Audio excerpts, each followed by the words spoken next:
Hello my YouTube friends, welcome to my YouTube channel. আপনাদের সকলকে আমার চ্যানেলে স্বাগত জানাই। কেমন আছেন আপনারা? আশা করছি আপনারা সকলেই ভালো আছেন। আজ আপনাদেরকে কাঁচকলা দিয়ে একটা সুন্দর রেসিপি করে দেখাবো। দেখুন, আমার সাথে ভিডিওতে এগিয়ে চলুন। কাঁচকলা আলুকে ভালো করে ধুয়ে জলটা বার করে নেবেন, এইরকমভাবে সেদ্ধ করে নেবেন। সেদ্ধ করে নিয়ে গ্লাস দিয়ে বা হাত দিয়ে ভালোভাবে মাখিয়ে নেবেন, যাতে গোটা গোটা অংশ না থাকে। তার মধ্যে পেঁয়াজ কুচি, লঙ্কা কুচি, আদা রসুন বাটা, লঙ্কা গুঁড়ো যদি চান আপনি দিতে পারেন। আমি শুকনো কাঁচা লঙ্কা ইউজ করেছি বলে শুকনো লঙ্কা ইউজ করিনি।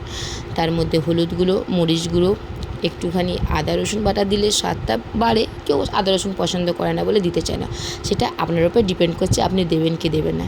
চলুন এগিয়ে চলে। একটু সামান্য অয়েল দিলে যাতে জড়িয়ে যাবে না। ঠিক আছে, ভালো করে পরিমাণ মতো লবণ, চালের গুঁড়ো, একটু বেসন দিয়ে ভালো করে মাখিয়ে নেবেন। এর মধ্যে একটা সিক্রেট রেসিপি ইউজ করেছি, সেটা আপনারা জানতে চাইলে ভিডিওটা শেষ পর্যন্ত দেখুন। চলুন ভালো করে মাখিয়ে নিয়ে গোল তৈরি করে নিই। সেদিকে গ্যাসেতে তেল বসিয়ে দিয়েছি প্রিহিট করতে মিডিয়াম আছে। তেলটা ভালো গরম হয়ে গেলে এই বলগুলোকে আস্তে আস্তে ছাড়বেন। এগুলো একটু নরম হয় তো সাবধানে ছাড়বেন যাতে ভেঙে না যায়।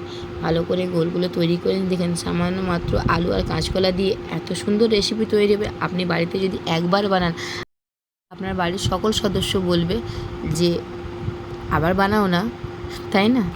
বাড়িতে এরকমভাবে বানিয়ে খান আর আমাকে বলুন কেমন লাগলো রেসিপিটা। অবশ্যই আপনাদের ভালো লাগবে। আমার ভিডিওটা ভালো লাগলে আমার চ্যানেলকে সাবস্ক্রাইব করুন, ভিডিওতে লাইক করুন, শেয়ার করুন। এইভাবে আমার পাশে থাকুন।